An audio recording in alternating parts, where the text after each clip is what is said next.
In this episode of As the WNBA Turns, Caitlin Clark continues to shatter records while the CBA negotiations have taken yet another turn for the worse. But here's the thing. The crazier the negotiations get, the more I think the players are silently admitting the truth about Caitlin Clark. I don't see anyone talking about this, so watch this video and tell me if you agree. Let's start with the CBA. The players have made yet another proposal, and this one has led to headlines and sound bites that are absolutely mind-blowing. Get a load of how bad this would be for the league. Says multiple sources familiar with the negotiations told ESPN on Wednesday that the WNBA is projecting that a recent proposal from the WNBPA, which would give players about 30% of gross revenue, is believed to feature approximately a $10.5 million salary cap, would result in $700 million in losses over the course of the agreement. Such losses would jeopardize the league's financial health, the source said, and they would be more than the combined losses of the league and its teams in the WNBA's first 29 years of existence. That's wild. So yeah, that math isn't exactly mathing. $700 million in losses over just a few years is absolutely insane, and it seems like an absolutely wild ask from the players, especially considering they've already been offered up to 8 times their current salary levels, plus profit sharing on top of that. Of course, the players don't agree with the league's assessment. Nafisa Collier, who sits as VP of the WNBA Players Association, had this to say. Yeah, well, our deadline is coming up right now in a couple of days, and I think you've just heard a lot of chatter about, what we're asking for is not sustainable for the business, and being on this side with Unrivaled, I know what it takes to run a sustainable business, so I think if they can't find a model that makes that happen, they need to put people in place who can, because we've proven that it is possible, there is a way, and we're thriving in that. And so I do think a deal's going to get done, but we're standing firm in what we believe in. We're not going to back down, and we can't take less. The sport has just grown too much. It would be a disservice to the people who came before us, so the work that we put in, to take less than what we're owed. Now, this did not go over well with fans at all. Fee was promptly roasted across social media for her comments. TNT is taking massive losses for this thing to pretend like they're a successful league.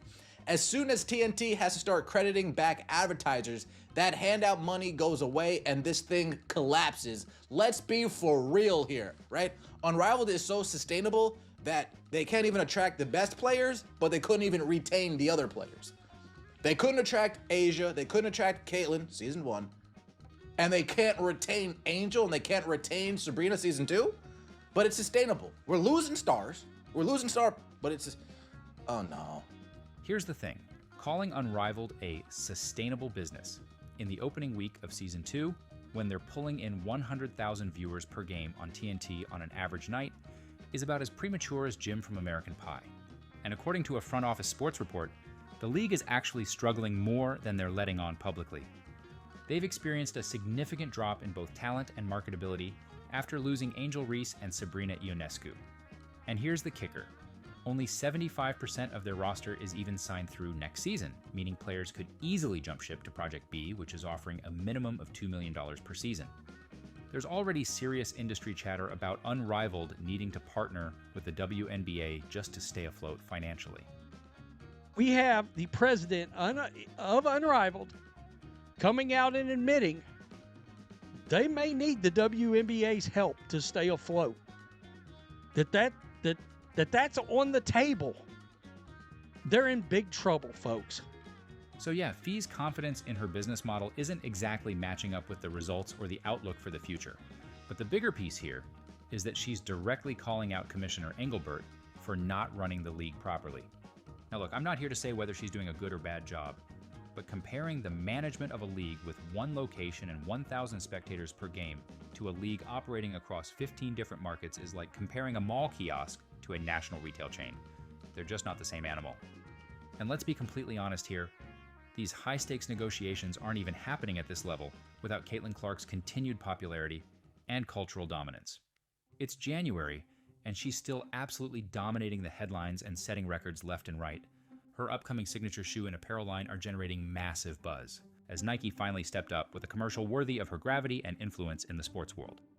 Her Kobe-inspired player exclusive shoe became the most worn shoe across the entire NBA in December, We just learned that her one-of-one trading card sold for $234,850, making it the most expensive WNBA card ever sold and the second most valuable women's sports card in history, trailing only a Serena Williams card. And she's back on the court, 100% healthy, and it looks like we'll see her suiting up sooner rather than later with Team USA. The hype is still there, and it's only growing, and you would think the players would have every incentive to keep these good times rolling by taking a reasonable deal, getting back on the court, making their money, and letting the Caitlin Clark effect continue doing its thing. Then they could renegotiate for even more money once the owners finally turn a profit and prove the business model works long term. But instead, they're apparently going for broke. They're negotiating like there's no tomorrow. Profits? Who cares? We just want what we're owed, and we want it right now. Now, here's a take I've been sitting on for a while that I haven't heard anyone else discuss on social media, and I genuinely want to hear your thoughts on it. The players, through their aggressive negotiation tactics, are quietly admitting just how crucial Caitlin Clark is to the entire future of this league. Here's why. Remember that mindset I talked about earlier?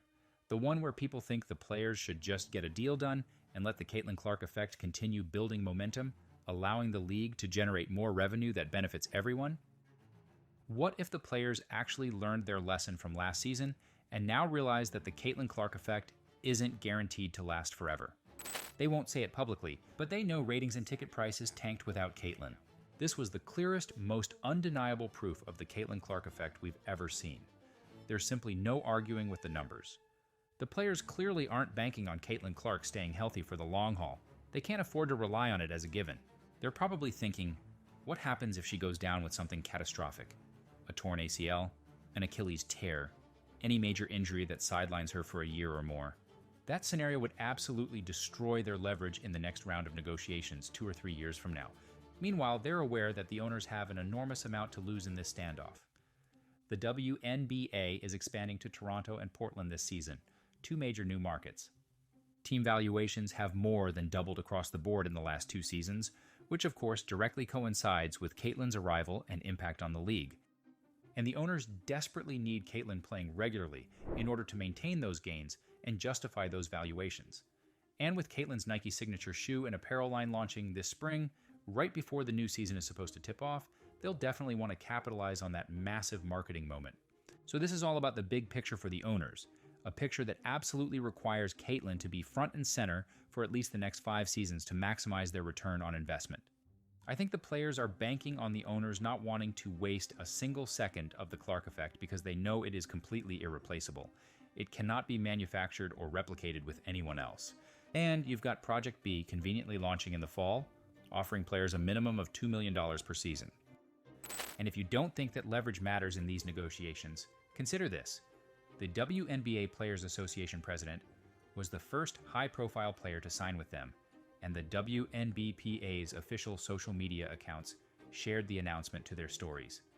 I mean, that's kind of wild when you really think about the optics. So the players have more leverage right now than they'll ever have again. I think we've all got our heads in our palms saying, just take the darn deal already. But they know it only takes one catastrophic Caitlin Clark injury to completely destroy their negotiating position for the next CBA. It's now or never for them to cash in. And yeah, that's a quiet admission of just how powerful the Caitlin Clark effect really is. They can't say it publicly without looking bad, but they're absolutely negotiating like that's their underlying stance.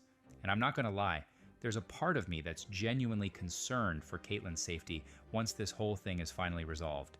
Because if you think the players were rough with Caitlin when they needed her star power to grow the league and strengthen their bargaining position, I seriously doubt they'll let up once the CBA is signed and they've secured their guaranteed money. And it's not like the league has done much of anything to shore up the officiating or protect star players from overly physical play. I don't see anyone else talking about this angle. All I can say is that the Fever Brass better get Sophie Cunningham signed to a long-term deal.